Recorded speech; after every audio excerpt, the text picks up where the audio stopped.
నమస్తే ఓర్గల్ 9 న్యూస్ కి స్వాగతం. తెలంగాణ క్యాబినెట్ లో ముగ్గురు మంత్రులు చేరారు. ఈ ముగ్గురు ఎమ్మెల్యేలు మంత్రులుగా ఆదివారం రాజ్భవన్ లో మధ్యాహ్నం 12 గంటల 19 నిమిషాలకు ప్రమాణ స్వీకారం చేశారు. సామాజిక సమీకరణలకు ప్రాధాన్యత ఇస్తూ సీఎం రేవంత్ రెడ్డి తన టీంను విస్తరింపజేస్తున్నారు. ప్రమాణ స్వీకారం చేసిన మంత్రుల్లో లక్ష్మణ్, వివేక్, శ్రీహరి ఉన్నారు. ఈ ముగ్గురు ఎమ్మెల్యేలకు సీఎం రేవంత్ రెడ్డి అభినందనలు తెలియజేశారు. ఇదిలా ఉండగా తెలంగాణ క్యాబినెట్ విస్తరణలో సామాజిక సమీకరణలకు ప్రాధాన్యత కల్పిస్తున్నారు సీఎం రేవంత్ రెడ్డి. ఎస్సీ మాల, ఎస్సీ మాదిగ, బీసీ ముజరాజ్ సామాజిక వర్గాల నుంచి క్యాబినెట్లోకి గడ్డం వివేక్, అడ్లూరి లక్ష్మణ్, వాకిటి శ్రీహరికి చోటు కల్పించారు. వివేక్, లక్ష్మణ్ చేరికలతో క్యాబినెట్లో దళిత మంత్రుల సంఖ్య 4కు చేరింది. కాంగ్రెస్ నుంచి గెలిచిన 7 బీసీల్లో 3కి మంత్రి పదవులు దక్కినట్లయింది. ఇక శాసనసభలో ఉపసభాపతి బాధ్యతలు రామచంద్ర నాయక్ స్వీకరించారు. పొన్నం ప్రభాకర్, కొండ సురేఖతో పాటు క్యాబినెట్లోకి వాకిటి శ్రీహరి కూడా చేరారు. ఎస్టీ లంబాడీలకు డిప్యూటీ స్పీకర్ పదవి లభిస్తుంది. డోర్నకల్ నుంచి తొలిసారిగా గెలిచిన రామచంద్ర నాయక్ డిప్యూటీ స్పీకర్ బాధ్యతలు చేపట్టనున్నారు. ఎస్టీ ఆదివాసీ నుంచి ఇప్పటికే మంత్రిగా సీతక్క క్యాబినెట్లో ఉన్నారు. అయితే ఈసారి విస్తరణలో రెడ్లకు చోటు దక్కలేదు. Sir, to conduct the proceedings.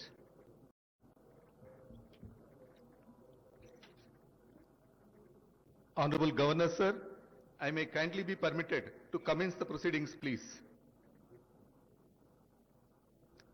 With the kind permission of the Honorable Governor, I read out the names of the ministers designate for the state of Telangana to take the oath of office and the oath of secrecy. I request the Honorable Governor to kindly administer the oath of office and the oath of secrecy to the ministers designate of the state of Telangana. Cabinet Ministers, Sri Vivek Venkat Swami Garu.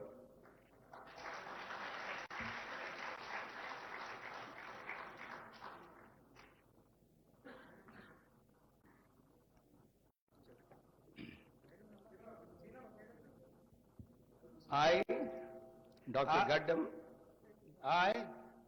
Dr. Gaddam Vivek Venkateswamy, do swear in the name of God that I will bear true faith and allegiance to the Constitution of India as by law established, that I will uphold the sovereignty and integrity of India, that I will faithfully and conscientiously discharge my duties as a minister for the state of Telangana, and that I will do right to all manner of people in accordance with the Constitution and the law, without fear or favor, affection or ill will.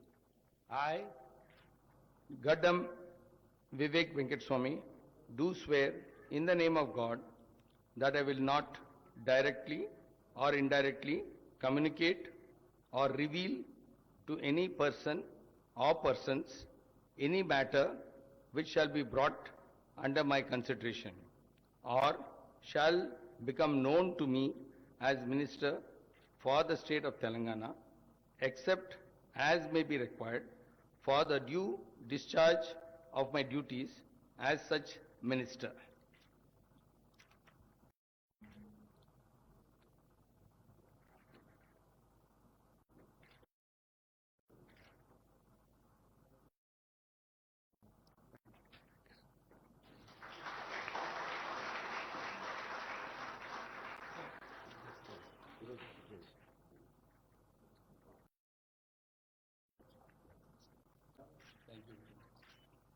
శాసనం ద్వారా నిర్మితమైన భారత రాజ్యాంగం పట్ల నిజమైన విశ్వాసం, విధేయత చూపుతానని, భారతదేశ సార్వభౌమాధికారాన్ని, సమగ్రతను కాపాడుతానని, తెలంగాణ రాష్ట్ర మంత్రిగా నా కర్తవ్యాన్ని శ్రద్ధతో, అంతఃకృత శుద్ధితో నిర్వర్తిస్తానని, భయం కానీ, పక్షపాతం కానీ, రాగద్వేషాలు కానీ లేకుండా రాజ్యాంగాన్ని, శాసనాలను అనుసరించి ప్రజలందరికీ న్యాయం చేకూరుస్తానని దైవ సాక్షిగా ప్రమాణం చేస్తున్నాను. అనే నేను అడ్లూరి లక్ష్మణ్ కుమార్ అనే నేను తెలంగాణ రాష్ట్ర మంత్రిగా నా పరిశీలనకు వచ్చినా లేదా నాకు తెలియవచ్చినా ఏ విషయాన్ని కర్తవ్యాలను సక్రమంగా నిర్వహిస్తానని, అవసరమైన మేరకు తప్ప ప్రత్యక్షంగా కానీ పరోక్షంగా కానీ ఏ వ్యక్తికి లేదా వ్యక్తులకు తెలియపరచనని లేదా వెల్లడించనని దైవ సాక్షిగా ప్రమాణం చేస్తున్నాను.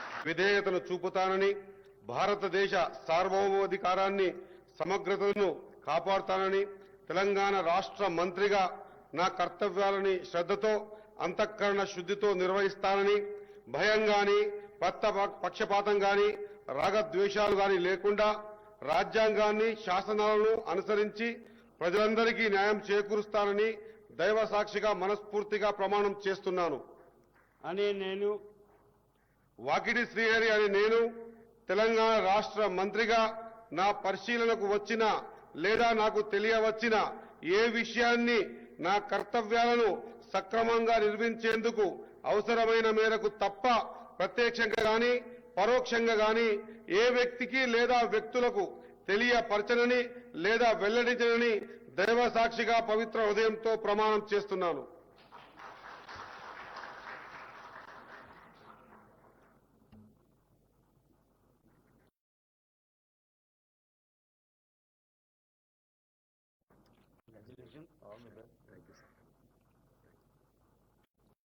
I may kindly be permitted to conclude the ceremony, please.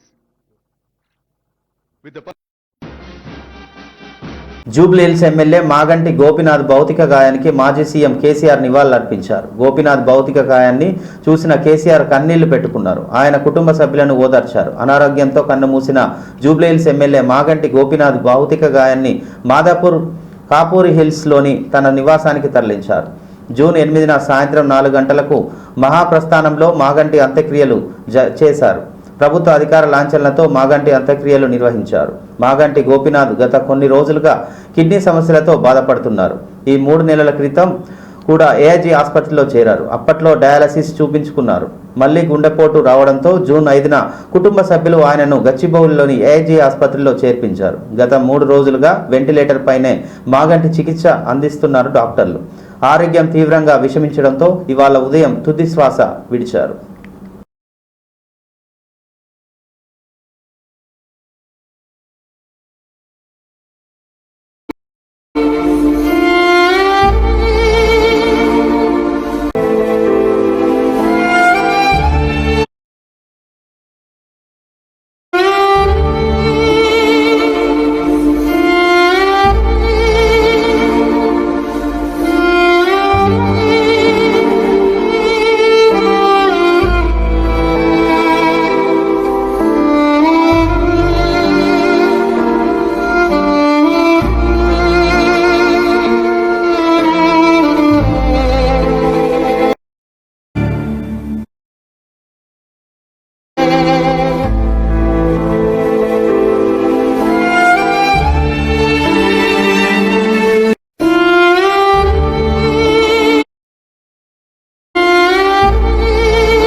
Jubilee Hills నియోజకవర్గం నుండి వరుసగా 3 సార్లు శాసనసభ్యుడిగా గెలుపొందడమే కాకుండా హైదరాబాద్ నగర అభివృద్ధిలో ఒక ప్రముఖ పాత్ర పోషించిన మృదు స్వభావి మా సోదరుడు శ్రీ మాగంటి గోపీనాథ్ గారు గత కొద్ది కాలంగా అస్వస్థతగా ఉన్న విషయం మీ అందరికీ కూడా తెలిసిందే. ఇవాళ ఉదయం వారు హాస్పిటల్లో మరి మృతి చెందిన విషయం కూడా మాకు ఉదయమే డాక్టర్ల ద్వారా తెలిసింది. నిజంగా ఇది బీఆర్ఎస్ పార్టీకి అదేవిధంగా హైదరాబాద్ నగరంలో అభివృద్ధిని అదేవిధంగా హైదరాబాద్ నగరంలో ఇక్కడ ఉన్న అందరితో కలివిడిగా ఉండే ఒక నాయకుడిని కోల్పోవడం అనేది అందరికీ కూడా తీవ్రమైన ఆవేదనని, తీవ్రమైన బాధని కలిగిస్తున్న సందర్భం. మీడియాని, అదేవిధంగా మిగతా మా కార్యకర్తల్ని కూడా కోరేది, ఈరోజు వాళ్ళ గోపీనాథ్ గారి ఏర్పాట్లన్నీ కూడా మధ్యాహ్నం 3 నుంచి కాకముందే ఇక వచ్చిపోయే వాళ్ళకి, వచ్చిపోయే విఐపీలకు కూడా మనం కొద్దిగా జూబ్లీహిల్స్ శాసన మాగంటి గోపీనాథ్ గారి మరణం టీఆర్ఎస్ పార్టీకి, మాకు తీరని లోటుగా భావిస్తూ ఉన్నాం. వారి ఆత్మకు ఆ భగవంతుడి శాంతి చేకూర్చాలని, వారి కుటుంబం మనోనిబ్బరంతో ఉండాలని, వారి కుటుంబానికి పార్టీ పక్షాన, మా పక్షాన ఒక ప్రగాఢ సానుభూతిని తెలియజేస్తా ఉన్నాం. మాగంటి గోపీనాథ్ గారు చాలా నేత్రుడు, వారి కుటుంబానికి నిజంగానే తట్టుకోవడం చాలా కష్టం. ఇటు నియోజకవర్గంలో కూడా ఎప్పుడు ప్రజల మధ్యలో ఉంటూ, ఇప్పుడు కాలనీ సంక్షేమ సంఘం వాళ్ళు వచ్చి చెప్తా ఉన్నారు, 2 రోజులకు ఒకసారి కలిసేవాడు. మాకు ఏ చిన్న సమస్య ఉన్నా మేము మాకు పెద్ద దిక్కుగా ఉండడానికి పరిగెత్తుకొచ్చే వాళ్ళు కోరుతూ మరొకసారి వ్యక్తి ఈ రోజు మనందరికీ దూరం కావడం నిజంగా బాధాకరం అని చెప్పేసి తెలియజేస్తూ, వారి కుటుంబ సభ్యులకు మరి నా సానుభూతిని తెలియజేస్తూ, చాలా చురుగ్గా ఉండే వ్యక్తి. సంవత్సరాల నుండి పనిచేసేటప్పుడు, నేను యువజన కాంగ్రెస్లో పనిచేసేటప్పుడు మా ఇద్దరం కూడా న్యూ ఎమ్మెల్యే క్వార్టర్స్లో తరచూ కలుసుకునే వాళ్ళము. నేను భారం ప్రజల మధ్యలో ఉండాలి, ప్రజలకు సేవ చేయాలన్నట్టు ఒక సంకల్పంతో ముందుకు పోయేటువంటి వ్యక్తి కాబట్టి, ఆయన ఆరోగ్యాన్ని కూడా ఆయన లెక్క చేయకుండా ప్రజల మధ్యలో ఉండి ఈరోజు మనందరికీ దూరం అయ్యాడు. ఆ భగవంతుని నేను మనసా వాచా వేడుకుంటా ఉన్నాను. ఆయన ఆత్మకు శాంతి కలగాలని, వారి కుటుంబానికి మనోధైర్యాన్ని ఇవ్వాలని తప్పకుండా. మరి అఫ్సోస్ కి బాత్ హై హైదరాబాద్ నాంపల్లి ఎగ్జిబిషన్ గ్రౌండ్ లో చేప ప్రసాదం పంపిణీ మొదలైంది. జనం భారీగా తరలి వచ్చారు. బత్తిన కుటుంబ సభ్యులు చేప ప్రసాదం పంపిణీ చేస్తున్నారు. అస్తమా బాధితుల కోసం 180 ఏళ్లుగా మృగశిర కార్తె రోజు చేప మందు పంపిణీ చేస్తున్నారు. చేప ప్రసాదం కోసం వచ్చేవారు ఇబ్బందులు పడకుండా రాష్ట్ర ప్రభుత్వం ఇప్పటికే అన్ని ఏర్పాట్లు చేసింది. 16 కౌంటర్లు, మొత్తం 4-5 లక్షల మంది వరకు వస్తారని బత్తిన కుటుంబ సభ్యులు అంచనా వేస్తున్నారు. శుక్రవారం దాదాపు 10,000 మందికి పైగా ఎగ్జిబిషన్ గ్రౌండ్ కు చేరుకున్నారు. వారిలో యూపీ, మహారాష్ట్ర, రాజస్థాన్, ఒడిశా, ఛత్తీస్గఢ్ తదితర రాష్ట్రాలకు చెందిన వారు ఉన్నారు. మొత్తం 42 క్యూ లైన్లు ఏర్పాటు చేశారు. మొత్తం 16 కౌంటర్లో చేప పిల్లలకు సంబంధించిన టోకెన్ ఇవ్వనుండగా శుక్రవారం 9 కౌంటర్లు జారీ చేశారు. ఒక చేప పిల్లకి 40 రూపాయల చొప్పున కలెక్ట్ చేస్తున్నారు. ఫిషరీస్ డిపార్ట్మెంటు అధికారులు మొత్తం 1,00,000 చేపలను అందుబాటులో ఉంచారు. వాలంటీర్లు 400 మంది ఉండగా 2,000 మంది పోలీసుల బందోబస్తుతో నిర్వహిస్తున్నారు. చేపపిల్ల ప్రసాదం కోసం వచ్చే వారిని దృష్టిలో పెట్టుకొని ఆర్టీసీ ఆదివారం 60 బస్సులు, సోమవారం 80 బస్సులను ప్రత్యేకంగా నడపనుంది.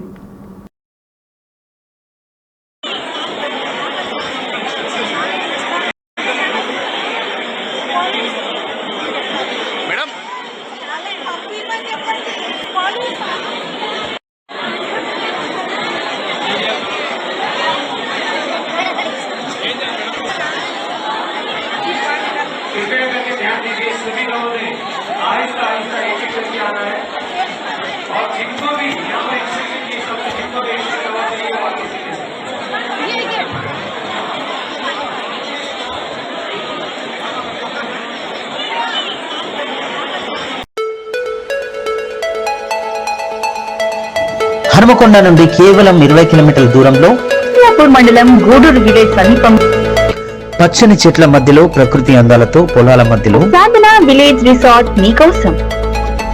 సాధన village resorts, games room, play ground, swimming pool, sound system, food supply, మీకు కావలసిన వస్తువులు, 4 ఏసీ కాటేజ్లతో ఆహ్లాదకరమైన ప్రదేశంలో తీర్చిదిద్దాం. Sadhana lodge, AC, non AC room, Alankar centre, Hanumakonda సౌకర్యం కలదు. అతి తక్కువ ధరలతో మీ సాధన విలేజ్ రిసార్ట్స్ మీకు అందుబాటులో. వెంటనే బుక్ చేసుకోండి. 9949122072, 949485960915412612 వాట్సాప్ ద్వారా. అతి తక్కువ ధరలతో మీ సాధన విలేజ్ రిసార్ట్స్ మీకు అందుబాటులో. రాజకీయాల్లో వాజ్పేయికి ఉన్న గౌరవం దత్తాత్రేయకు ఉందని సీఎం రేవంత్ రెడ్డి అన్నారు. ప్రజల కథే నా ఆత్మకథ అనే బుక్కు ఆవిష్కరణలో సీఎం రేవంత్ రెడ్డి పాల్గొని మాట్లాడారు. ఈ సందర్భంగా దత్తన్న అంటే ప్రజల మనిషి అని రేవంత్ కొనియాడారు. దత్తన్న ఏ పదవి చేపట్టినా సరైన న్యాయం చేస్తారని చెప్పారు. గౌలిగూడ నుంచి హర్యానా గవర్నర్కి ఎదిగారన్నారు. ఏ స్థాయిలో ఉన్నా దత్తన్న తన మూలాలు మర్చిపోలేదని సీఎం రేవంత్ రెడ్డి అన్నారు. గల్లీలో పేదల పాన్ పరాకు డబ్బా పెట్టుకున్నా దత్తన్న ఓపెనింగ్కి వస్తారని చెప్పారు. దత్తన్న దగ్గర రాజకీయాల స్కూళ్ళు పాఠాలు నేర్చుకున్నా, చంద్రబాబు దగ్గర రాజకీయాల్లో కాలేజీలు పాఠాలు నేర్చుకున్నా, రాహుల్ గాంధీ దగ్గర రాజకీయ ఉద్యోగం చేస్తున్నా, ఎంత బిజీ షెడ్యూల్ ఉన్నా దత్తన్న కార్యక్రమాలకు హాజరవుతారని అన్నారు. ఎంత ఉన్నత పదవిలో ఉన్నా దత్తన్న సామాన్యుడిగానే ఉంటారని చెప్పారు. దత్తాత్రేయ అలై బలై తెలుగు రాష్ట్రాలకే ప్రత్యేకమని, ఈ వేదిక గవర్నర్ పెరేడ్ లాగా ఉంది అని, దత్తాత్రేయను రాజకీయ నేతగా ప్రజలు చూస్తారని, టీజేఆర్ దత్తాత్రేయ ప్రజల్లో గుండెల్లో చిరస్థాయిగా నిలిచిపోతారని, సామాన్యులకు ఏ కష్టం వచ్చినా గుర్తుకు వచ్చేది దత్తాత్రేయనే అని, నేటి తరం నేతలకు దత్తాత్రేయ ఆదర్శమని సీఎం రేవంత్ రెడ్డి మాట్లాడారు. వారికి సంబంధించినటువంటి ఒక చిన్న టాపిక్ అంటే ఇంకెక్కువ రాసి ఉంటారు దత్తాత్రేయ గారు, బట్ నేను అదొకటే. శిల్పకళా వేదికగా ప్రజల కథే నా ఆత్మకథ పెద్దలు బండారు దత్తాత్రేయ గారి ఆత్మకథ పుస్తక తెలుగు సెషన్ ఈరోజు విడుదల చేసే కార్యక్రమంలో నాతో పాటు మాజీ రాష్ట్రపతి, ఆంధ్రప్రదేశ్ ముఖ్యమంత్రి గారు, అదేవిధంగా ఆంధ్రప్రదేశ్ గవర్నర్ అబ్దుల్ నజీర్ గారు, ఒడిశా గవర్నర్ హరిబాబు గారు, అదేవిధంగా త్రిపుర గవర్నర్ ఇంద్రసేనారెడ్డి గారు, మన రాష్ట్ర గవర్నర్ పెద్దలు జిష్ణుదేవ్ వర్మ గారు, అదేవిధంగా కేంద్ర మంత్రి మిత్రులు జి కిషన్ రెడ్డి గారు ఉన్నప్పుడు కూడా ఢిల్లీకు పార్లమెంట్ సందర్భంలో వెళ్ళిన 2-3 రోజుల కంటే ఎక్కువ అక్కడ ఉండేవాడు కాదు. శుక్రవారం వస్తే మళ్ళీ హైదరాబాద్కే వచ్చి ఏ చిన్న షాప్ లోకల్ కార్పొరేటర్ కూడా ప్రారంభోత్సవానికి రావడానికి వెనక ముందు చేస్తే పెద్దలు దత్తాత్రేయ గారు వచ్చి చిన్న గల్లీలలో పాండప్ప కూడా పేదవాడు ప్రారంభించుకుంటున్నంటే దత్తాత్రేయ గారు వచ్చి ప్రారంభించేవాళ్ళు. ఇదే నాకు వారితో ఉన్న 40 సంవత్సరాల అనుబంధంలో 40 సంవత్సరాల నుంచి దత్తాత్రేయ గారిని చాలా దగ్గరగా నేను వారిని చూస్తున్నా. ఇంతకుముందు రాణి రుద్రమ గారు చెప్పినట్టు దత్తాత్రేయ గారి కుటుంబంతో, పెద్దలు కిషన్ రెడ్డి గారి కుటుంబంతో నాకు చాలా సన్నిహిత సంబంధాలు ఉన్నాయి. అది అందరికీ తెలుసు.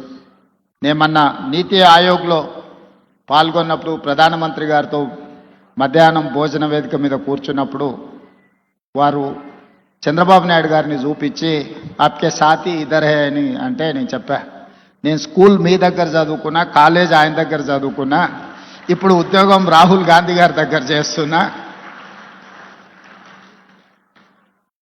సో నాకు మీ దాంట్లో కూడా అందరితో పరిచయం ఉందని, ముఖ్యంగా ఈ వేదిక మీద ఉన్న ఇంతకుముందు శ్రీనివాస్ వర్మ గారు చెప్పిన భారతీయ జనతా పార్టీ రాష్ట్ర అధ్యక్షుల గురించి జీవన శైలి విధానంలో చాలా తెలంగాణ రాష్ట్రంలో ముఖ్యంగా ఈ జంట నగరాలలో బండారు దత్తాత్రేయ గారిని గౌరవించని రాజకీయ నాయకుడే లేడి. ఏ పార్టీ అయినా అయి ఉండొచ్చు. ప్రభుత్వంలో కాంగ్రెస్లో ఉన్న మంత్రివర్గం మొత్తం ఇక్కడనే ఉంది. మంత్రివర్గ సమావేశం నేను ఇక్కడనే పెట్టుకోవచ్చు అన్నట్టుగా ఉంది. ఎందుకంటే ఎవరు కూడా దత్తాత్రేయ గారిని భారతీయ జనతా పార్టీ నాయకుడనో లేకపోతే భారతీయ జనతా పార్టీ కార్యక్రమానికి పోతున్న భావన లేదు. ఒక మర్యాద కలిగిన రాజకీయ నాయకుడి కార్యక్రమానికి వెళ్తున్నామని చెప్పి ఈరోజు అందరి వేదిక మీద కనిపించడం జరిగింది. అన్ని పంచిపెట్టేసి బాధ్యత తీరినట్టుగా వివరించేవాడు బండారు. అదేవిధంగా పెద్దలు జిష్ణుదేవ్ వర్మ గారు ఈ సభను ఉద్దేశించి చెన్నూరు ఎమ్మెల్యే మంత్రిగా ప్రమాణ స్వీకారం చేస్తున్న వివేక్ వెంకటస్వామి ఇంటి దగ్గర పండుగ వాతావరణం నెలకొంది. చెన్నూరు, పెద్దపల్లి అసెంబ్లీ, పార్లమెంటు నియోజకవర్గాల నుంచి వేల సంఖ్యలో కార్యకర్తలు తరలి వచ్చారు. మంత్రిగా ప్రమాణ స్వీకారం చేస్తున్న వివేక్ వెంకటస్వామికి అభినందనలు తెలియజేశారు. ఈ సందర్భంగా ఇంటి దగ్గర బాణసంచా కాలుస్తూ సంబరాలు చేసుకున్నారు. కార్యకర్తలు నేతలతో కలిసి డ్యాన్స్ చేశారు. పెద్దపల్లి ఎంపీ గడ్డం వంశీకృష్ణ మంచిర్యాల, పెద్దపల్లి, చెన్నూరులో కూడా కాంగ్రెస్ శ్రేణులు సంబరాలు జరుపుకున్నారు. జైపూర్ మండల కేంద్రంలో బాణాసంచాలు కాల్చిన సంబరాలు జరుపుకుంటున్నారు. మచ్చలేని నాయకుడు, పేద ప్రజల బడుగు బలహీన వర్గాల కోసం పనిచేసే నాయకుడు వివేక్ వెంకటస్వామి అని ఎమ్మెల్యే సేవలను కొనియాడారు. వివేక్ వెంకటస్వామికి మంత్రి పదవి రాకుండా ఎంతో మంది అడ్డుకున్నారని, ఆయన చేసిన సేవలే ఆయన గుర్తించి అధిష్టానం మంత్రి పదవి ఇచ్చిందని పేర్కొన్నారు.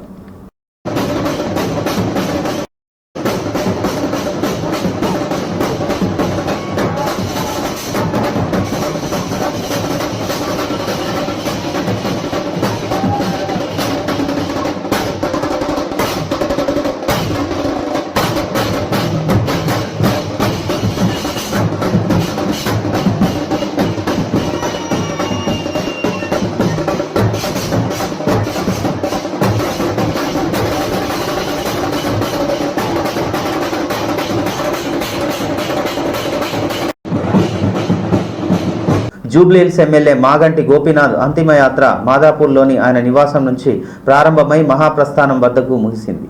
మాదాపూర్ నిరుస్ Jubilee Hills check post road number 45 film Nagar మీదుగా అంతిమయాత్ర సాగింది. అంతిమయాత్రలో కేటీఆర్, హరీష్ రావుతో పాటు మాగంటి అభిమానులు, బీఆర్ఎస్ శ్రేణులు, కార్యకర్తలు భారీ సంఖ్యలో తరలివచ్చి మాగంటి గోపీనాథ్ కడసారి వీడ్కోలు పలికారు. జూబ్లీహిల్స్ ఎమ్మెల్యే మాగంటి గోపీనాథ్ ఏఐజీ ఆసుపత్రిలో చికిత్స పొందుతూ ఆదివారం తెల్లవారుజామున 5 గంటల 40 నిమిషాలకు మృతి చెందిన సంగతి తెలిసిందే. జూబ్లీహిల్స్ నుంచి మాగంటి గోపీనాథ్ 3 సార్లు ఎమ్మెల్యే గెలిచారు. ఎమ్మెల్యే మాగంటి గోపీనాథ్ మరణం పట్ల దిగ్భ్రాంతి వ్యక్తం చేస్తూ బీఆర్ఎస్ పార్టీ అధినేత కేసీఆర్ సంతాపం ప్రకటించారు. మాగంటి మరణం పార్టీకి తీరని లోటు అని కేసీఆర్ ఆవేదన వ్యక్తం చేశారు. మాగంటి గోపీనాథ్ భౌతిక గాయాన్ని చూసిన కేసీఆర్ భావోద్వేగానికి లోనై కన్నీళ్లు పెట్టుకున్నారు. ఎంతో కష్టపడి రాజకీయాలకు అంచెలంచెలుగా ఎదిగిన మాగంటి గోపీనాథ్ ఎంతో సామాన్యుడిగా, ప్రజానేతగా పేరు సంపాదించుకున్నాడని తెలిపారు.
Team India young cricketer ring Singh MP Priya Saroj నిశ్చితార్థం అంగరంగ వైభవంగా జరిగింది. ఉత్తరప్రదేశ్లోని ఓ ప్రైవేట్ హోటల్లో ఆదివారం ఎంగేజ్మెంట్ వేడుక జరిగింది. కుటుంబ సభ్యులు కొద్దిమంది బంధుమిత్రుల సమక్షంలో రింగులు మార్చుకున్నారు. రింగ్ సింగ్ ప్రియా సరోజ్ ఈ ఎంగేజ్మెంట్ వేడుకకు యూపీ మాజీ సీఎం ఎస్పీ అధినేత అఖిలేష్ యాదవ్, ఆయన సతీమణి డింపుల్ యాదవ్, జయా బచ్చన్, శివపాల్ యాదవ్, ప్రవీణ్ కుమార్ వంటి సీనియర్ సమాజ్వాదీ పార్టీ నాయకులు హాజరయ్యారు. మాజీ క్రికెటర్లు ప్రవీణ్ కుమార్, పీయూష్, యూపీ రంజీ జట్టు కెప్టెన్ అరియాన్ జోయల్ రింగు సింగ్ నిశ్చితార్థానికి వేడుకలకు అటెండ్ అయ్యారు. రింగు ప్రియాల నిశ్చితార్థ వేడుకలకు సంబంధించిన ఫోటోలు సోషల్ మీడియాలో వైరల్గా మారాయి. ఇందులో వైట్ కలర్ కోట్లో రింగు, గులాబీ రంగు దుస్తుల్లో ప్రియా మెరిసిపోయారు. దీంతో రింగు సింగ్ జోడీకి పలువురు సినీ, రాజకీయ, క్రీడాకారులు శుభాకాంక్షలు తెలిపారు.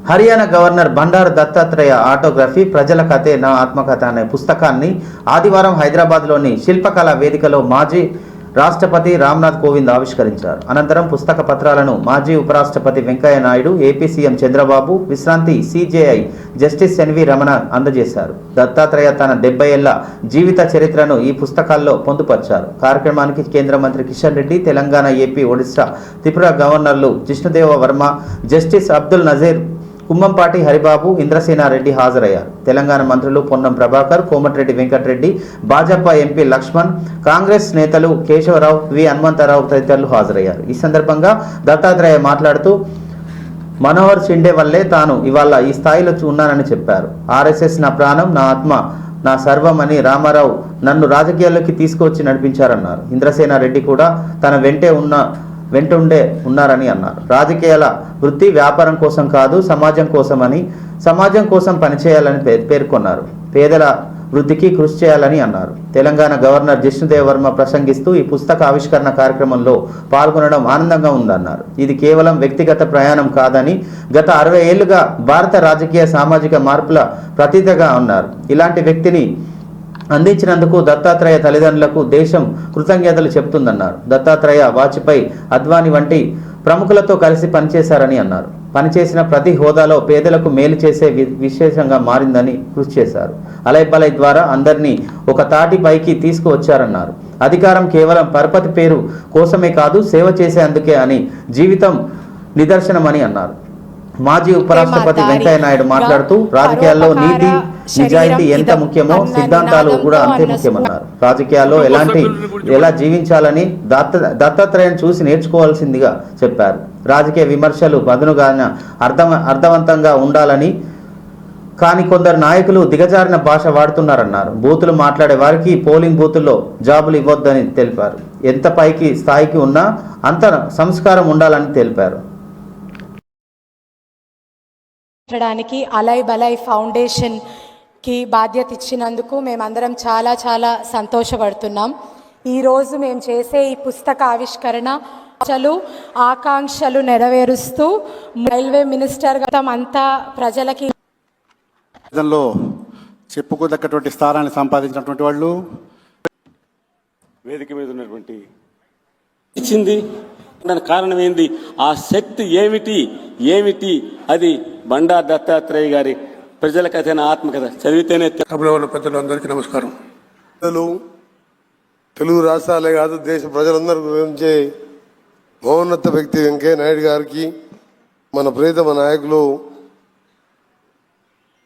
హైటెక్ సిటీ చూసినా హైదరాబాద్ అన్న ఎప్పుడు జ్ఞాపకం వచ్చే చంద్రబాబు నాయుడు గారు వాడు రావడం, అలాగే కేంద్ర మంత్రివర్యులు కిషన్ రెడ్డి గారికి, ఇంకా వేదిక మీద పెద్దలందరికీ, ఈరోజు అజాత శత్రువు, అందరూ ప్రేమించే నాయకుడు, పార్టీలకు అతీతంగా ప్రజల కథే నా ఆత్మకథ అంటూ మన దత్తాత్రేయ గారు सबके उसके साक्षी बने, मुझे बहुत प्रसन्नता हुई. मैं अपने को रोक नहीं पाया. जब बंडारू जी मुझे मिले, उन्होंने कहा कि आपको आना है, तो मैंने कहा कि आपके अनुरोध को मैं ना नहीं कर पाऊंगा, इसलिए कि एक ऐसा व्यक्तित्व जो सार्वजनिक जीवन में कोई न कोई उसका प्रतिद्वंदी होता है। Former chief justice of India Shri Bhupathi Raju Srinivas Varma और मंच पर बहुत सारे नाम हैं। अनेकों कार्य किए जिससे आज लाखों करोड़ों श्रमिकों को उस जी आप यदि ट्रांसफर चाहते हैं तो माननीय वेंकैया जी बैठे हुए माननीय वेंकैया प्रेसिडेंट बीजेपी श्री लक्ष्मण गारू दत्तात्रेय సీనియర్ జనరికి అలాంటి పేరు పేరున నమస్కారాలు అభినందించారు. దత్తాత్రేయ గారు అభిమానంగా దత్తన్న సేవలు సాధారణ స్వయం సేవకు నుంచి ఉన్నత స్థాయికి దిగిన వ్యక్తిత్వం, పోరాటాలు అందరినీ ఒక త్రాటి మీదకి తెచ్చిన వ్యక్తి. రాష్ట్రాల్లో అజాత శత్రువు అంటే, ఒక ఆదర్శమైనటువంటి రాజకీయ జీవితం అంటే మనందరికీ గుర్తొచ్చేది ఎప్పుడు కూడా ఊహించలేదు అని రాస్తాడు. స్థానంలో ఉన్న ఎప్పుడు సాధారణమైన కార్యకర్తగానే ప్రవర్తిస్తూ ఉంటారు. 65 ఏళ్ల పాటు ప్రజాసేవలో తపనతో పనిచేశారు. ప్రభుత్వాలకు ముఖ్యమంత్రికి లేఖలు రాస్తూ, లేఖలు రాయడానికి అంబాసిడర్గా ఒక ట్రెండ్. నేను ముఖ్యమంత్రిగా ఉన్నప్పుడైతే ఎన్ని లేఖలు రాసేవాడో నాకే గుర్తు. మోహన్ భాగవత్తో బంగారు లక్ష్మణ్ నిబద్ధత 91లో మొదటిసారిగా ఎంపికయ్యారు. ఎంపీగా త్రేయ గారు, రెండు పక్కనే కిషన్ రెడ్డి దత్తాత్రేయ గారు మంత్రిగా ఉండి, అదే మరి జాతీయ అధ్యక్షుడిగా ఉండి దృక్పథం రెండు కలిగిన వ్యక్తి బండారు దత్తాత్రేయ గారు అని చెప్పి నేను నాకు గుర్తొచ్చో. టెక్నాలజీకి ప్రాధాన్యత ఇచ్చాం, కానీ మన సాంప్రదాయాలు మర్చిపోకూడదు. వారసత్వాన్ని అభివృద్ధి అదనంగా ఈరోజు 2 రాష్ట్రాలు, తెలంగాణ రాష్ట్రం, ఇంకో పక్క ఆంధ్రప్రదేశ్ రాష్ట్రం. నేను ఎక్కడున్నా మిమ్మల్ని అందరినీ మనందరం కూడా చేయాల్సింది.